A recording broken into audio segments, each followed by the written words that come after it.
नमस्कार दोस्तों, साहित्यिक कहानियों के इस चैनल कहानियाँ जिंदगी की पर मैं शैली नारायण प्रस्तुत करती हूँ श्री नरेंद्र कोहली जी द्वारा रचित उपन्यास वसुदेव का 12वां अध्याय। आगे बढ़ने से पहले हमेशा की तरह आप सबसे अनुरोध है कि अगर चैनल पर पहली बार आए हों या अब तक ना किया हो तो चैनल को सब्सक्राइब जरूर करें। आइए सुनते हैं। दीदी, आर्यपुत्र राजप्रासाद से लौट आए क्या? सहसा देवकी ने धृतदेवा से पूछा। आ गए हैं। और कीर्तिमान? उसे भी कंस ने लौटा दिया है, धृतदेवा ने कहा, किंतु उनके चेहरे पर प्रसन्नता का कोई लक्षण नहीं था। लौटा दिया है? देवकी ने उत्तेजना में उठने का प्रयत्न किया। लेटी रहो, श्रुतदेवा ने अपने हाथ के दबाव से उन्हें उठने नहीं दिया। उसके श्वास रख लिए हैं और शरीर लौटा दिया है। देवकी ने अपना सिर पर्यंक की पाटी पर दे मारा। दोनों बहनों ने झपट कर उन्हें थामा। क्या कर रही हो? पागल हो गई हो? कोई तुम्हारे बच्चों के प्राण लेने पर तुला हुआ है और तुम अपने प्राण दे रही हो? तो क्या करूं दीदी, यह जीवन भी कोई जीवन है, देवकी ने रो कर कहा। पर ऐसी अवांछनीय स्थिति का सामना तो धैर्य, साहस और वीरता से ही करना पड़ेगा ना, पाटी पर अपना सिर फोड़कर तो नहीं, श्रुतदेवा बोली। विपरीत परिस्थितियां कोई हमारी इच्छा जानकर तो नहीं आती, धृतदेवा ने कहा। मुझे तो अपने पति का धर्म ही समझ में नहीं आता। बहुत धर्मात्मा बने हुए हैं। देवकी फपक कर रो पड़ी। वचन दिया था, इसलिए अपनी प्रत्येक संतान उस राक्षस को सौंप देंगे। श्रुतदेवा ने अपनी हथेली से देवकी के माथे को थपथपाया।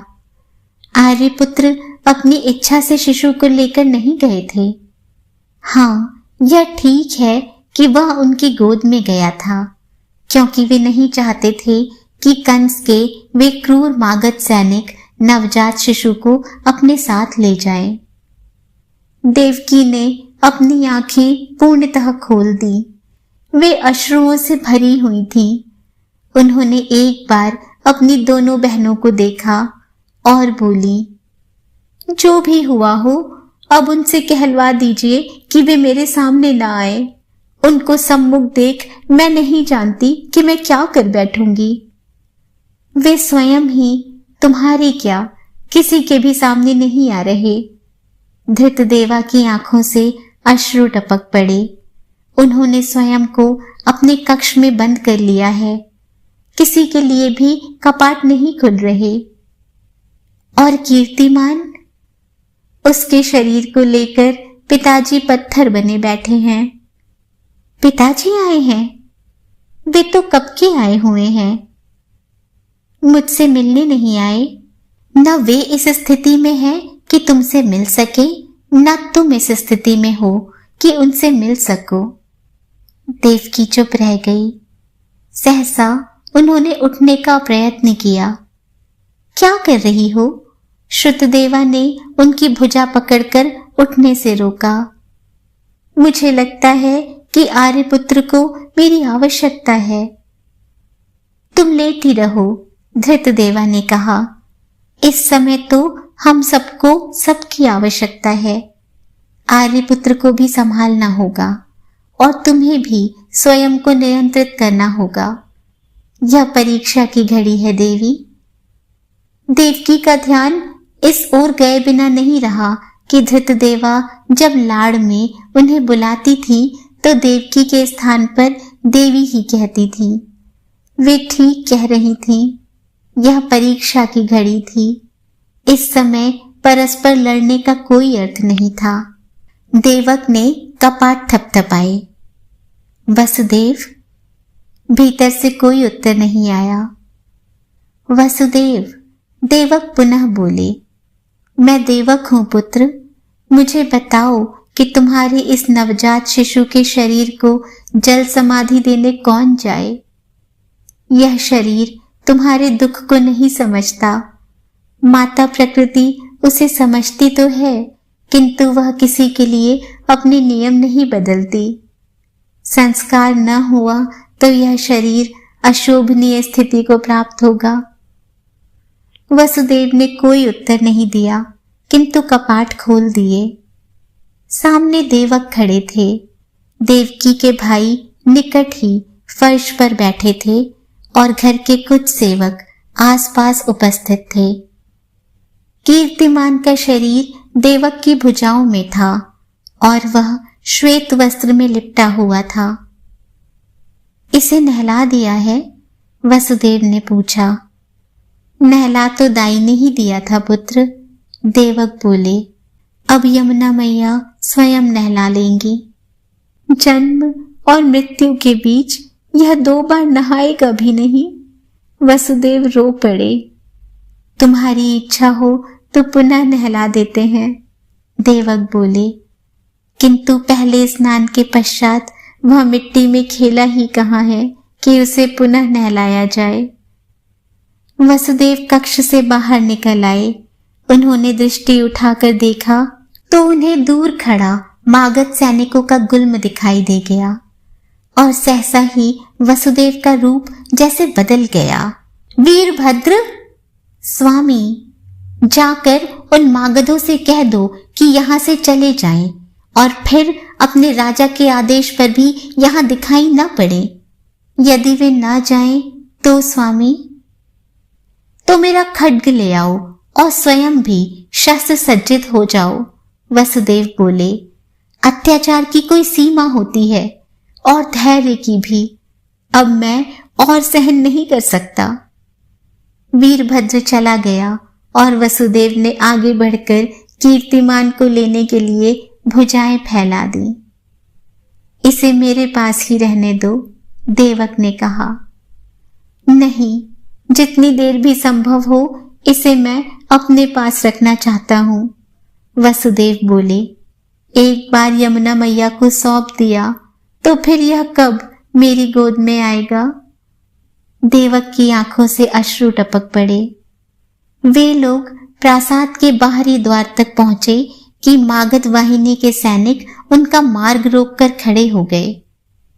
महाराज का आदेश है कि नगर में किसी प्रकार का आंदोलन नहीं होगा, नायक ने कहा।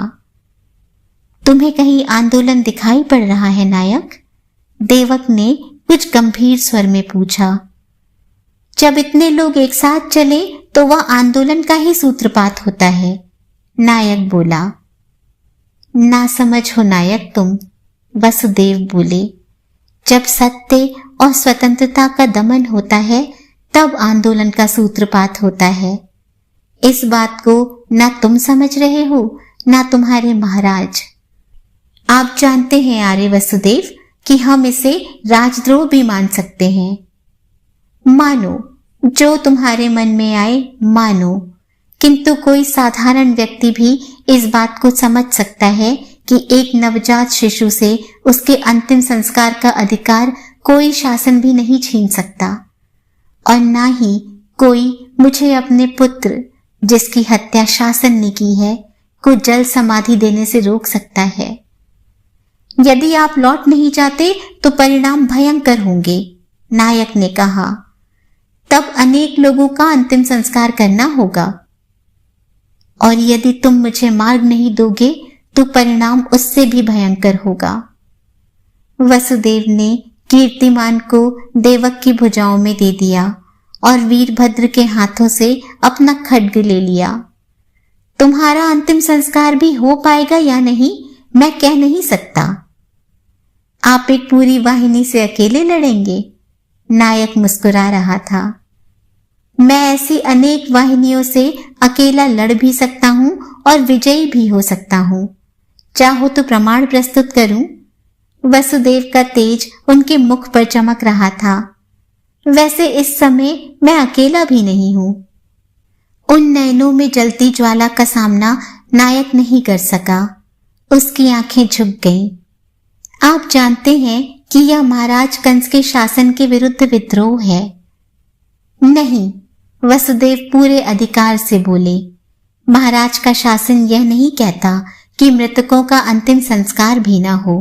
यह तुम्हारी नासमझी है जिसका मैं प्रतिकार कर रहा हूँ। तुम अपने महाराज की सत्ता के नाम पर अपना अधिनायकवादी आधिपत्य स्थापित कर रहे हो।